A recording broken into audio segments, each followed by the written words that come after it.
So my name is Kristen. My name's Elise. So last month we made 3 dump and go, no bake desserts, and you guys absolutely love them. So we thought that we'd make some more for you.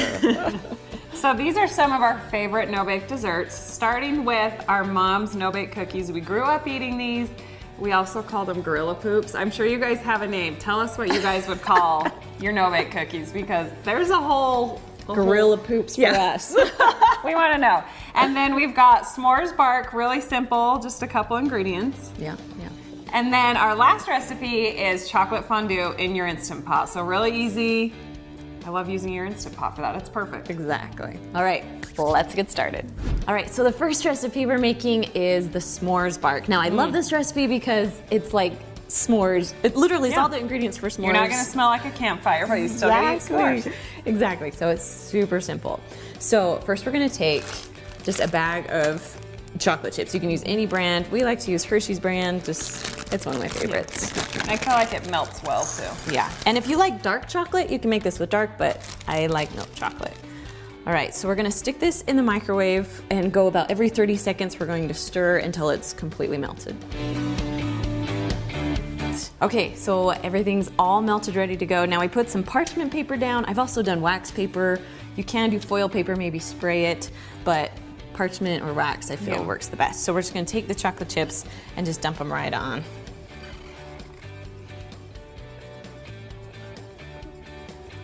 Make sure I get all the chocolate. Now you can make this as thick or thin as you want. You can add more chocolate chips, but we're just doing the 2 cups today. All right, then the goal is to spread this thin. I like it thin because it's more of a bark. Yeah. But you and can make feed it more thicker. People that way if the Exactly. serve more anyway. Exactly. Or you don't feel as bad when you have 20 pieces. No control. All right, what do you think? How do you think of this? That's good. Okay. So it almost fills up the whole sheet pan. Yes, and if you did more, if you did like 3 cups or 3.5 cups, I think is what the recipe calls for, you would literally fill up the whole pan, but we're just doing a little today. Yeah. Okay, you can add the next stuff. Okay, so we're just topping it with graham crackers that have been broken up. So I took 4 graham crackers and just like, broke them all up, and then just kind of coarsely. They don't need to be perfect. Exactly, because you think about it, it's going to be bark, so you're going to break it all apart, so it really won't matter how just want to pretty it make looks sure right now. It's sticking. Yes. It's in the chocolate. Okay. Yes. All right, while you do that, I'll do some marshmallows. Kind of just do it in your cracks. Smells like s'mores. It literally tastes just like s'mores. Obviously, you're using and you're not going to have to wash your hair. That's the worst part about fire. Your hair absorbs all the smell. It is. Okay, so now that we got most of it, I'm just going to go and just like pat everything down, just so it won't fall apart as you're breaking apart your bark. So to finish off the s'mores bark, we just need some marshmallow cream. Just use about half this container, and you're going to soften it in the microwave until it is runny enough that you can kind of drizzle it on top as a garnish. Now, just a word of warning, in the microwave it will kind of puff up, and as soon as it puffs up, that's when you want to pull it out, and you'll just start mixing it, and it will become like stretchy, like the gooey marshmallow stuff. A little thinner. Exactly. Okay. So this was 20 seconds in the microwave. You can see it's a little puffy. We'll just kind of mix it until it's a little more liquefied. Yes, yes, just keep mixing, and then it will be pretty gooey. Now, it's a little hard to drizzle, but it'll come. So I kind of just did that, and then it doesn't have to be pretty because it's bark. It doesn't matter, so. Nice, you're doing great. You're doing much better than I did. Here. Oh, that's gonna be a marshmallow I want that bite, I want that bite. All right, and that's literally all there is to it. So we're gonna stick this in the freezer. It works better in the freezer because it hardens a lot faster, because if it's kind of warm in your house, the chocolate will get a little soft. So I would suggest keep it in your freezer before you're ready to serve it. All right, stick it in. Okay. So we took our s'mores bark out of the freezer, broke it up into pieces. You can see they're not uniform. They don't have to be perfect. It looks so cute. It looks so cute. All right, try it? Try it. Oh, that's good. That is good. Tastes like summer. Right? Just without the fire. Yeah. All right, moving on to the next recipe. The second no-bake recipe we're making is our Gorilla Poops, or no-bake cookies, whatever you call them. This was a staple in our home growing up, still is with our own families and I swear, kids. like, maybe once a month. No, maybe more than that. Maybe every other week. We are making Gorilla Because they're Poops. so easy. And you probably have all these ingredients you need to make them right now. Exactly. So do it. Okay, so you'll have a saucepan over medium-high heat. And to that, I'm just adding 2 tablespoons of butter. That may be a little closer to high heat right there. It's okay, we're gonna do brown butter today. And 2 cups of sugar. And then we're adding a 1/4 cup of milk. And then 2 tablespoons of cocoa powder.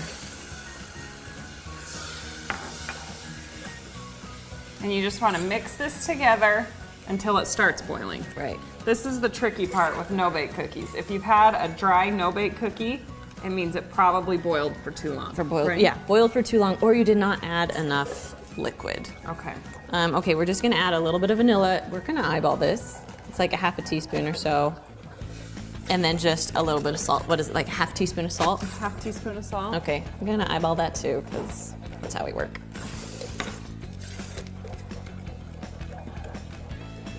So this usually takes a couple minutes just to kind of incorporate everything and Yep. get it to the right temperature to boil. Exactly. And you don't want like little tiny bubbles when you boil. You want A big rolling. rolling boil. So you can see it's boiling now. It Big smells rolling boil. so good. So as soon as it boils, do we let it go for a minute? Yeah, just for like a minute or so, and then Take pop it it off off. the heat. Yep. Okay, this has been going for a little bit, so we'll take it off. And it'll still boil for a second, so just be careful, it's hot. Yeah. But while it is still burning hot, that's when you want to add your peanut butter. So we're gonna add what, 3/4 cup? Yes. Okay. And this is just easier to eyeball. The good thing, this recipe is very forgiving, Yeah. so we eyeball a lot with this. So 3/4 cup, we just use a creamy peanut butter. You could use crunchy. We've done that Yeah, before, and it just and has it's a so little bit good. of nuts, but I prefer creamy. Yeah. You'll get texture from the oats. So Exactly. Okay. All right, so while the peanut butter is mixing, we like to use the quick 1-minute oats because the oats are a little bit smaller and it makes your cookie just taste a little bit better. So once all the peanut butter is melted, we're just gonna add the 2 cups of oats. I like the texture from the quick oats too. Me too. Because sometimes if you use just the normal oatmeal, it's just too big. Like, yeah, I like the little oats. So this starts setting up pretty quick after it's all mixed. Yeah, so you kind of gotta mix quickly. And it's good to have your pan ready to go. We have a baking sheet, a cookie sheet that we've just put some foil on. You could use wax paper or parchment paper too. Yeah. But as soon as that oatmeal is coated, So growing up, our mom would always take a spoon and do it with her finger, but your finger is burning the whole time that you're making them. So we figured out if you just use a cookie scoop, 1, all your cookies will be the same. And 2, there is no burning of fingers here. It just makes it go by quick and easy. and they hold their shape pretty well. So the Yes. size of your scoop is the size that your cookies will be. Yeah. And we use a giant one because The bigger the, do an ice cream scoop. I mean, and if you don't have a cookie scoop, you could easily just Yeah. spoon it out too, but we like them all to be about the same size. And they'll set up pretty quickly at room temperature, but if you wanted to eat them sooner, they're good hot, they're good warm and gooey. Yeah. But you could stick them in your fridge for a couple minutes too. Exactly. I always loved rainy days because we'd come home and there'd be foil on the counter and our mom had no-bake cookies out and it was Right. like, we wouldn't even wait for them to set up and you can like see the mark left on the foil when you take one, like who ate one? Right. I even remember like you walk into the garage and you know that mom made these Gorilla Poops. You could smell them from a mile away. All right. So we're just gonna let these set up for a little bit until they're cool and can hold their shape, Yeah. and then we're gonna eat them. Well, we tried to wait until they cooled down, but I'm just going for it. They smell too good. This is kind of actually the temperature I like Me them. too. So good. Put even like a little vanilla ice cream Oh yeah, too. sign me up. All right. All done with this recipe. let's move on to the next one. So the last recipe that we're making is in the Instant Pot, and I'm so excited to show you this because my sister came up with this. And so we're making Instant Pot fondue. So what we did first is we took about 2 cups of water and just put it in the bottom of the Instant Pot. Then you're gonna take a glass bowl or any bowl that will kind of fit that can get hot, and we'll just put it right on top of it. So all you're gonna do next is just push the saute button. So we've kind of just made it like a, what do they call it? Those double Yeah, a double broiler. Yeah. You can do that with your Instant That's Pot. cool. I know, okay. All right, so to start our Instant Pot chocolate fondue, we're going to use a 12-ounce bag of semi-sweet chocolate chips. You'll want the whole bag. Or if you have more, it's just like 2 cups. About 2 cups. Semi-sweet. And then a cup of milk chocolate chips. Nice. So you want those 2 combined. Okay, so we have this on saute, chocolate chips are in. Let's just slowly add our cream. So this is a cup of heavy cream. Yeah, I guess I can mix as we go. Mixing. Didn't know how fast or slow I should be pouring it. It'll all mix. You're doing great. Okay. So while Kristen's mixing the heavy cream and the chocolate chips, I'm just gonna add a dash of salt and then about a teaspoon of vanilla extract. And again, we eyeball all things, Can't especially go wrong with vanilla. vanilla. Exactly. I feel like you can't mess that one up. And I know we use the imitation vanilla. You can use real vanilla. And we know we probably should use real vanilla. We just don't. We have kids. We're on a budget. Exactly. Let's be honest. All right, so this will take about, I don't know, 8 to 10 minutes for it to slowly start to melt and get warm. All mixed together, smells amazing. So now what you wanna do is you wanna push the cancel button because we don't want to burn it on the bottom. Or you can keep it warm if you're not all the way ready to serve, but if you're ready to serve, go ahead and push cancel and go ahead and dive right in. Yeah. All right, so you wanna show them what we got? Yeah, so up to you what you want to dip in your chocolate fondue. But our kids and us, we really love Nilla wafers, cinnamon bears, fruit like strawberries, bananas. We've even done pineapple, You can do also like pretzels and graham crackers and Rice Krispie treats, Oh, brownie yeah. bites.